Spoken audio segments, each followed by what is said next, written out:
നീലക്കുറിഞ്ഞികൾ പൂക്കുന്ന വീതിയിൽ നിന്നെ പ്രതീക്ഷിച്ചു നിന്നു ഒരു കൃഷ്ണ തുളസി കതിരുമായി നിന്നെ ഞാൻ ഇന്നും പ്രതീക്ഷിച്ചു നിന്നു നീ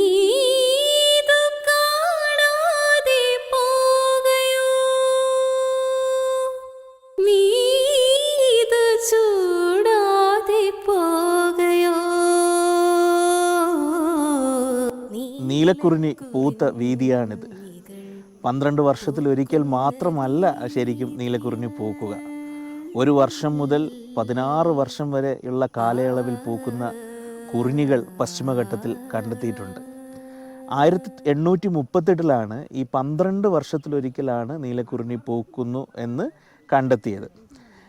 സ്ട്രോബിലാന്തസ് കുന്തിയാന എന്ന വിഭാഗത്തിൽപ്പെട്ട കുറിഞ്ഞിയാണ്, നീലക്കുറിഞ്ഞിയാണ് കള്ളിപ്പാറയിലെ ഈ 5 ഏക്കറിലായി പൂത്തിരിക്കുന്നത്. 1838 കുറിഞ്ഞി പൂക്കുന്നതിനെക്കുറിച്ചുള്ള ഡോക്യുമെൻറ്റേഷൻ തയ്യാറാക്കുന്നത്. അതിനുശേഷം ഈ സ്ട്രോബിലാന്തസ് കുന്തിയാന 15 തവണയാണ് പൂത്തതെന്നും കുറിഞ്ഞി പാരിസ്ഥിതികമായ ഒരുപാട് പ്രത്യേകതകളുള്ള ചെടികളാണെന്നും ഗവേഷകർ കണ്ടെത്തിയിട്ടുണ്ട്.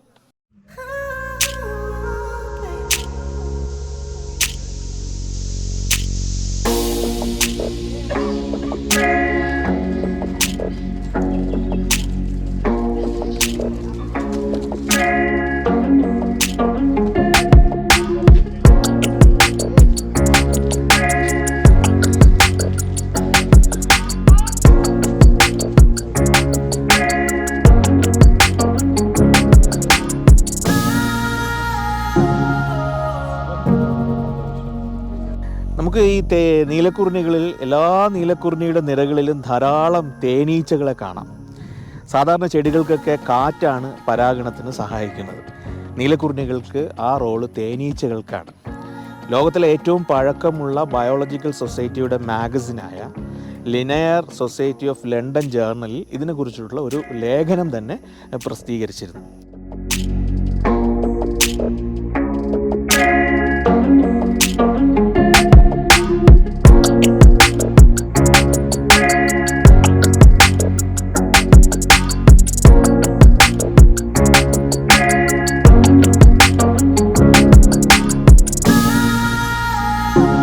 നീലക്കുറിഞ്ഞികൾ എന്നാണ് ഇത് അറിയപ്പെടുന്നതെങ്കിലും ഈ പശ്ചിമഘട്ടത്തിൽ തന്നെ 64 ഇനം നീലക്കുറിഞ്ഞികളുണ്ട്. ഇതിന് തന്നെ വ്യത്യസ്തമായ നിറങ്ങളുമുണ്ട്. വയലറ്റ് ഉണ്ട്, ഇളം നീലമുണ്ട്, ഇളം റോസ് ഉണ്ട്, വെള്ളയുണ്ട്. അങ്ങനെ വ്യത്യസ്തമായ നിറങ്ങളുള്ള ഒരു പൂ കൂടിയാണ് നീലക്കുറിഞ്ഞി. നീലക്കുറിഞ്ഞികളെക്കുറിച്ച്, നീലക്കുറിഞ്ഞിയുടെ ആവാസ വ്യവസ്ഥകളെക്കുറിച്ച് ധാരാളം പഠനങ്ങൾ നടന്നു. എന്നാൽ സർഗാത്മക സാഹിത്യത്തിൽ ഈ നീലഗിരി മലനിരകളിൽ വസിക്കുന്ന ഗോത്ര വിഭാഗമായ ബഡഗർ, നമ്മുടെ സിനിമാ താരം സായി പല്ലവിയൊക്കെ ഈ ബഡഗർ ഗോത്ര വിഭാഗത്തിൽപ്പെട്ടതാണ്. ഈ ബഡഗറുടെ ജീവിതവുമായി ബന്ധപ്പെട്ട് കുറിഞ്ഞിയുടെ പശ്ചാത്തലത്തിൽ ഒരു മനോഹരമായ നോവൽ പുറത്തു വന്നിരുന്നു കുറേ കാലം മുമ്പ്. രാജം കൃഷ്ണ എന്ന എഴുത്തുകാരി കുറിഞ്ഞിത്തേൻ എന്ന അവരുടെ നോവൽ, അതിൽ നിറഞ്ഞു നിൽക്കുന്നത് കുറിഞ്ഞിയാണ്. മുതുവ വിഭാഗം, ഈ പശ്ചിമഘട്ടത്തിൽ തന്നെ ഒരു പ്രത്യേക ഗോത്ര വിഭാഗം, മുതുവ വിഭാഗം, അവരുടെ ആയുസിൻ്റെ പ്രായം കണക്കാക്കുന്നത് കുറിഞ്ഞി പൂക്കുന്നതിൻ്റെ അടിസ്ഥാനത്തിലാണ്. അവരുടെ ആയുസിൻ്റെ ചില ഘട്ടങ്ങളെ അവർ കണക്കാക്കുന്നത്.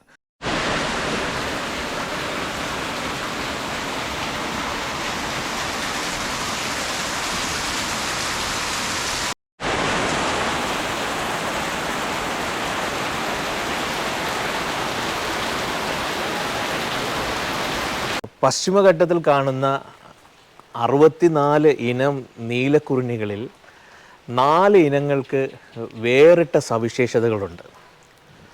ഒന്ന് സ്ട്രോബിലാന്തസ് സെൻറ്റ് തോമിയാന എന്നൊരിനമുണ്ട്. പാലയിലെ സെൻറ്റ് തോമസ് കോളേജിൻ്റെ പേരാണ് ഈ നീലക്കുറിഞ്ഞിക്കുള്ളത്. ഇനി മറ്റൊന്ന് സ്ട്രോബിലാന്തസ് ജോമി എന്നൊരു കുറിഞ്ഞി ഇനമുണ്ട്. കുറിഞ്ഞിക്ക് വേണ്ടി തൻ്റെ ജീവിതം 23 വർഷം സമർപ്പിച്ച പശ്ചിമഘട്ടത്തിലെ എല്ലാ മലനിരകളും കയറി ഇറങ്ങിയ, കുറിഞ്ഞിയെക്കുറിച്ച് ഏറ്റവും ആധികാരികമായ പുസ്തകങ്ങൾ എഴുതിയ, എല്ലാ കുറിഞ്ഞികളുടെ ചിത്രങ്ങളും പകർത്തിയ, 1 വർഷം മുതൽ 16 വർഷം വരെ പൂക്കുന്ന കുറിഞ്ഞികളെ അനുഭവിച്ചറിഞ്ഞ ഒരു വ്യക്തിത്വം ഡോക്ടർ ജോമി അഗസ്റ്റിൻ സാർ. അദ്ദേഹത്തിൻ്റെ വീടാണിത്. അദ്ദേഹം ഇന്നും കുറിഞ്ഞികളുടെ പിന്നാലെയാണ്. അദ്ദേഹമാണ് കുറിഞ്ഞികളെക്കുറിച്ച് ഇന്ന് സമൂഹത്തോട് ആധികാരികമായി സംസാരിക്കാൻ കഴിയുന്ന ഒരു വ്യക്തിത്വം. സാറ് കുറിഞ്ഞികളുടെ പിന്നാലെയുള്ള സാറിൻ്റെ ഈ ഒരു ജീവിത പര്യടനം, ഒരു അധ്യാപകനായിരിക്കവേ തന്നെ അതോടൊപ്പം തന്നെയുള്ള കുറിഞ്ഞികളുടെ പിന്നാലെയുള്ള താങ്കളുടെ സഞ്ചാരം, അത് എന്നു മുതലാണ് ഇതിൻ്റെ ഒരു തുടക്കം എങ്ങനെയായിരുന്നു? അങ്ങനെ കൃത്യമായിട്ട് ചോദിച്ചാൽ ഏകദേശം 1990-ലാണ് ഞാൻ എൻ്റെ MSc പഠനത്തിന് ശേഷം കാട്ടിൽ റിസർച്ചിനായിട്ട് പോയത്, ഗവേഷണത്തിനായിട്ട് പോയത്. അതുമുതൽ തന്നെ ഈ കുറ്റിച്ചെടി എൻ്റെ ഓർമ്മയിലൊരു വലിയ അത്ഭുതമായിട്ട് നിൽക്കുമായിരുന്നു. അതിന് ഏറ്റവും പ്രധാന കാരണം എന്ന് വിളിക്കുന്നത്, പൂത്ത് കഴിഞ്ഞാൽ അപ്പോൾ തന്നെ വിത്തുകളെ താഴോട്ട് വിതറിയിട്ട് അത് ഉണങ്ങിപ്പോകുന്നു. തൻ്റെ ആദ്യത്തെ പുത്രനെ പുത്രിയോ കാണാൻ സാധിക്കാത്ത ഒരു അവസ്ഥയാണ് ഈ കുറിഞ്ഞി വർഗത്തിനുള്ളത്. പിന്നെ രണ്ടാമത്തേത് പശ്ചിമഘട്ടത്തിൻ്റെ അടിക്കാടുകൾ. പശ്ചിമഘട്ടം എന്ന് വെച്ചിട്ടുണ്ടെങ്കിൽ നമ്മുടെ ട്രോപ്പിക്കൽ റെയിൻ ഫോറസ്റ്റ്, മഴക്കാടുകളൊക്കെ ഫേമസ് ആണ്. ഇതിൻ്റെ അടിക്കാടുകൾ ഏറ്റവും ഭംഗിയായിട്ട് തിക്കായിട്ട് നിലനിർത്തുന്നത്. വളരെ തിക്കാണ്, നമുക്ക് അകത്തേക്ക് കയറാൻ മേലാത്ത അവസ്ഥയാണ് ചോലവനങ്ങൾക്കൊക്കെ ഉള്ളത്. അങ്ങനെയുള്ള ഒരു കാടിൻ്റെ അതിൻ്റെ അടിക്കാടുകൾ, അതിൻ്റെ കുറ്റിച്ചെടി ലോകം മൊത്തമായിട്ട് കീഴടക്കിക്കൊണ്ടിരിക്കുന്നത് കുറിഞ്ഞിയാണ്. പിന്നെ അതുകൊണ്ട് ഇതിൻ്റെ പുറകെ അങ്ങോട്ട് പോയി തുടങ്ങി. പിന്നെ എൻ്റെ ഒരു വലിയ ബലഹീനത എന്ന് വിളിക്കുന്നത്, അത് ഇത്തിരി പേഴ്സണലാണെങ്കിൽ പറയാം, ഈ നമ്മൾ പുതിയ കൂട്ടുകാരെ കാണുമ്പോൾ നമുക്കൊരു സന്തോഷം തോന്നും. അതിൽ കൂടുതൽ സന്തോഷം നമുക്ക് പഴയ കൂട്ടുകാരെ ഒന്നുകൂടെ കാണുമ്പോൾ തോന്നും. അതൊരു ഭയങ്കര ത്രില്ലാണ്. അപ്പോൾ പല കുറിഞ്ഞി വർഗ്ഗങ്ങളെക്കുറിച്ചും പഠിച്ച ശാസ്ത്രജ്ഞന്മാർ അവരുടെ അഭിപ്രായം അനുസരിച്ച് ഒത്തിരി കുറിഞ്ഞികൾ അന്യം നിന്ന് പോയിട്ടുണ്ട്. അന്യം നിന്നു എന്ന എക്സ്റ്റിങ്ക്റ്റ് എന്ന ആ കാറ്റഗറിയിൽ പെടുത്തിയിട്ടുണ്ട് ഇത്ര കുഞ്ഞുങ്ങളെ. അപ്പോൾ എനിക്ക് ഒരു താല്പര്യമായി, എക്സ്റ്റെൻഡായി പോയ കുറിഞ്ഞികളെ ഒന്നുകൂടെ കാണാനൊരു അവസരം കിട്ടിയാൽ അത് വലിയൊരു ഭാഗ്യമാണ്. നമ്മുടെ പഴയ കൂട്ടുകാരനെ ഒന്നുകൂടെ കാണുന്ന ഒരു ഫീലിംഗ് ഉള്ളത്. അങ്ങനെയാണ് ഞാൻ ഈ കുറിഞ്ഞി വർഗ്ഗത്തിലേക്ക് ഇറങ്ങിത്തിരിച്ചത്. പിന്നെ യാത്ര എൻ്റെ ഏറ്റവും വലിയൊരു ഹരമാണ്. യാത്ര എന്ന് വെച്ചിട്ടുണ്ടെങ്കിൽ ഞാൻ ആരെയും സാറിന് എൻ്റെ യാത്രയിൽ കൂട്ടാറില്ല. തനിയാണ് യാത്ര മുഴുവനും. തനിയെ പോകുമ്പോൾ നമുക്ക് ഏറ്റവും കൂടുതൽ ഒരു ലോൺലിനെസ് അനുഭവപ്പെടാതിരിക്കണം എന്നുണ്ടെങ്കിൽ നമ്മൾ ഏതെങ്കിലും ഒരു കൂട്ടുകാരെ നമ്മുടെ സ്വന്തമായിട്ട് കൂട്ടണം. അപ്പം ഞാൻ തുടക്കത്തിൽ തന്നെ ചെടികളെ എൻ്റെ സ്വന്തമായിട്ട് കൂട്ടി. അപ്പം എനിക്ക് ഒരിക്കലും റിട്ടയർ ചെയ്തിട്ട് ഇത്രയും ദിവസമായിട്ട് പോലും എനിക്കിതുവരെ ജീവിതത്തിൽ ഒരു ഏകാഗ്രത ഉണ്ടായിട്ടില്ല. കുറിഞ്ഞിയെക്കുറിച്ചുള്ള ഒരു പുസ്തകം മലയാളത്തിൽ നിന്നല്ല ഇംഗ്ലീഷിൽ തന്നെ വളരെ ആധികാരികമായ ഒരു പുസ്തകം കഴിഞ്ഞ 2 വർഷങ്ങൾക്ക് മുമ്പ് പുറത്തു വന്നിരുന്നു. ആ പുസ്തകത്തിന് വേണ്ടി അല്ല സാറ് കുറിഞ്ഞികൾക്ക് എഫേർട്ട് എടുത്തതെന്ന് വെച്ചാൽ സാറിൻ്റെ ജീവിതമാണ്, അതായത് 23 വർഷത്തെ ജീവിതമാണ് ആ പുസ്തകം. അതെ.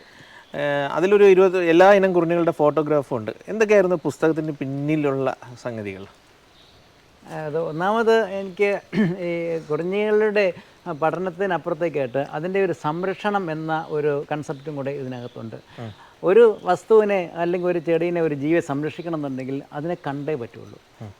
ഇതുവരെ ഇറങ്ങിയ പുസ്തകങ്ങളെല്ലാം തന്നെ ഈ ചെടികളുടെ വർണ്ണനകൾ മാത്രമേ ഉള്ളൂ, അതിൻ്റെ ചിത്രങ്ങളില്ല. ഇതിൻ്റെ ചിത്രങ്ങളും കൂടെ ഉണ്ടെങ്കിൽ അതിൻ്റെ ഭംഗി കണ്ടു കഴിയുമ്പോൾ സാധാരണ ജനങ്ങൾക്ക് അതിനെ സംരക്ഷിക്കണമെന്നുള്ള ഒരു അവബോധം ഉണ്ടാവും.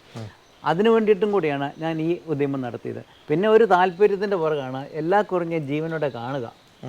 അത് വലിയൊരു ഉദ്യമം തന്നെ. എല്ലാ കുറിഞ്ഞിയും ജീവനോടെ കാണുക. ഏകദേശം ഒരു 50,000 കിലോമീറ്റർ യാത്ര ചെയ്ത് കാണും. ഒരു 5-6 തവണ ഞങ്ങൾ കാറിൽ മുംബൈ മുതൽ കന്യാകുമാരി വരെ പോയിട്ടുണ്ട്. എല്ലാ മലകളിലെയും കയറി ഇറങ്ങിയിട്ടുണ്ട്. എല്ലാ മലകളിലെയും ചിത്രങ്ങൾ അതിനകത്തുണ്ട്. കുറിഞ്ഞി പൂക്കുമ്പോൾ ഒരു ചെടിയല്ല പൂക്കുന്നത്, ഒരു മലനിരകളാണ് പൂക്കുന്നത്. പഴയൊരു സിനിമയുടെ പേര് സാറൊരു പ്രഭാഷണത്തിൽ സൂചിപ്പിച്ചു, ഭൂമി ദേവി പുഷ്പിണിയായി. എല്ലാവരും ശരിക്കും സാർവത്രികമായ അല്ലെങ്കിൽ പൊതുവെ അറിയപ്പെടുന്നത് ഈ 12 വർഷത്തിലൊരിക്കൽ പൂക്കുന്ന കുറിഞ്ഞി ഇനത്തെക്കുറിച്ചാണ്. ഈ കുറിഞ്ഞി ശരിക്കും ഈ 12 വർഷം മാത്രമാണോ പൂക്കുക? അതിൻ്റെ ഒരു കാലയളവ് ഏതൊക്കെ കാലയളവിലാണ് സാറിൻ്റെ ഒരു അന്വേഷണത്തിൽ കുറിഞ്ഞി പൂക്കുണ്ടായത്?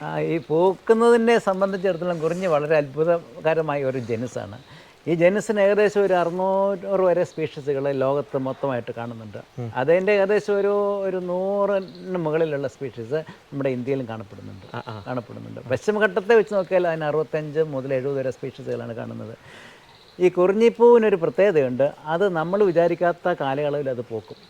അപ്പോൾ ആ പൂക്കുന്ന കാലയളവിനെ കണ്ടെത്തി ഓരോ കുറിഞ്ഞി പോപ്പുലേഷൻ്റെ അടുത്ത് ഓരോ മലനിരയിൽ നമ്മൾ എല്ലാ വർഷവും കയറി ഇറങ്ങിയാൽ മാത്രമേ ആ പൂക്കൾ കാണാൻ സാധിക്കത്തുള്ളൂ. ഇതിൻ്റെ കാരണം എന്താണെന്ന് വെച്ചിട്ടുണ്ടെങ്കിൽ കുറിഞ്ഞിയുടെ പൂക്കാലം എന്ന് വിളിക്കുന്നത് അത് ഒരു വർഷം പൂക്കുന്ന കുറിഞ്ഞികളുണ്ട്, 3 വർഷം കൂടുമ്പോൾ പൂക്കുന്നതുണ്ട്, 5 വർഷം കൂടുമ്പോഴും 7 വർഷം കൂടുമ്പോഴും 10 വർഷം കൂടുമ്പോഴും 12 വർഷം കൂടുമ്പോൾ പൂക്കുന്ന നമ്മുടെ നീലക്കുറിഞ്ഞി, അതേപോലെ 16 വർഷം കൂടുമ്പോൾ പൂക്കുന്ന ഒരു ഷോലാക്കുറിഞ്ഞിയുണ്ട്, അത് 16 വർഷം കൂടുമ്പോൾ പൂക്കുള്ളൂ. ഈ 16 വർഷം തുടർച്ചയായിട്ട് അതിൻ്റെ അടുത്ത് പോകുന്നവന് മാത്രമേ ഈ കുറിഞ്ഞി പൂത്തത് കാണാനുള്ള ഭാഗ്യം കിട്ടത്തുള്ളൂ. മനസ്സിലായി? ഒരു വലിയ യാത്രയാണ് കുറിഞ്ഞി പൂക്കാലം അന്വേഷിച്ച് നടക്കാന്ന് പറയുന്നത്, ത്രില്ലും കൂടിയാണ്. ഇതിൻ്റെ കാരണം എന്താണെന്ന് വെച്ചിട്ടുണ്ടെങ്കിൽ ഓരോ ചെടികൾക്കും പൂക്കണം എന്നുണ്ടെങ്കിൽ, ഇതിപ്പോൾ മാവോ പ്ലാവോ കശുമാവോ എന്തോ ആയിക്കൊള്ളട്ടെ, പൂക്കണം എന്നുണ്ടെങ്കിൽ ഒരു നിശ്ചിത എമൗണ്ട് പൂക്കാനുള്ള ഹോർമോണ് ഈ ചെടിയിൽ എത്തണം. അത് എത്തിക്കഴിഞ്ഞാൽ മാത്രമേ, ഒരു ലെവലിൽ കൂടുതൽ എത്തിയാൽ മാത്രമേ പൂക്കത്തുള്ളൂ. മറ്റു ചെടികൾക്കൊക്കെ അത് ഓരോ വർഷം പൂക്കാനുള്ള ഹോർമോൺ ഓരോ വർഷവും ഉൽപ്പാദിപ്പിക്കപ്പെടും. കുറിഞ്ഞിൽ അങ്ങനെയല്ല. അത് തുടക്കം മുതലേ വർഷങ്ങൾ കൊണ്ടുള്ള വളർച്ചയോടുകൂടി ഒരു നിശ്ചിത എമൗണ്ട്, അത് എത്രയെന്ന് നമുക്ക് പറയാൻ സാധിക്കത്തില്ല, അതിന് ഫ്ലോറിജിൻ എന്ന് പറയാം, പൂക്കാനുള്ള ഹോർമോണാണ്. അത് ഈ കുറിഞ്ഞി ചെടികളിൽ എത്തിക്കഴിയുമ്പോൾ മാത്രമേ കുറിഞ്ഞി പൂക്കത്തുള്ളൂ. ഈ കുറിഞ്ഞി പൂക്കുക എന്ന് വിളിക്കുന്നത് വേറൊരു സംഗതി ഉണ്ട്. അതിനകത്ത് ഒരു ശകലം ഇതും കൂടെ ഉണ്ട്. എന്താണെന്ന് വെച്ചാൽ ഒരു പൂ പോലും നഷ്ടപ്പെട്ടു പോകരുതെന്ന് കുറിഞ്ഞിക്ക് ആഗ്രഹമുണ്ട്. എത്ര ഇപ്പോൾ നമ്മൾ കള്ളിപ്പാറയിലെ കുറിഞ്ഞി പൂത്തു, മൊത്തം കുറിഞ്ഞി എണ്ണിയിട്ട് മൊത്തം കുറിഞ്ഞിപ്പൂ കാണണമെങ്കിൽ കോടികൾ കാണും. പക്ഷേ ഒരു കുറിഞ്ഞിപ്പൂ പോലും നഷ്ടപ്പെട്ടു പോകരുതെന്ന് കുറിഞ്ഞിക്ക് നിർബന്ധമുണ്ട്. അപ്പോൾ ഒരു കുറിഞ്ഞിച്ചെടിയിലുണ്ടാകുന്ന സകല കുറിഞ്ഞിപ്പൂക്കളും 700, 800, 1000 കുറിഞ്ഞിപ്പൂക്കൾ ഒരു കുറിഞ്ഞിച്ചെടിയിലുണ്ടാവും. ആ ഓരോ കുറിഞ്ഞിപ്പൂവും കായായിട്ട് മാറാനുള്ള സ്ഥിര അധ്വാനം ആ ചെടി കാണിക്കും. കാരണം ആ ചെടിയിൽ ആ വേരിൽ മുതൽ ഇലയുടെ തുമ്പിൽ വരെ അടിഞ്ഞുകൂടിയിരിക്കുന്ന സകലമായ ന്യൂട്രിയൻസും പോഷകപദാർത്ഥങ്ങളും ഈ പൂത്തിരിക്കുന്ന പൂവിൽ വിത്തുണ്ടാകാൻ വേണ്ടിയിട്ട് അത് ഉപയോഗിക്കും. അങ്ങനെ സംഭവിക്കുമ്പോൾ വേറൊരു വശം കൂടെയുണ്ട്. ഈ ഇലയിലും വേരിലും തണ്ടിലുമൊക്കെ ഒരു ഒരു ഒരു ഒരു ഒരു ഭക്ഷണ ദാരിദ്ര്യം ഉണ്ടാവും. അതായത് അവിടെയുള്ള സകല ഫുഡ് ഐറ്റംസും ഭക്ഷണവും ന്യൂട്രിയൻസ് എല്ലാം കൂടെ ഈ പൂവിലേക്ക് ചെന്ന് ചേരും, കായയെ മാറാൻ വേണ്ടിയിട്ട്.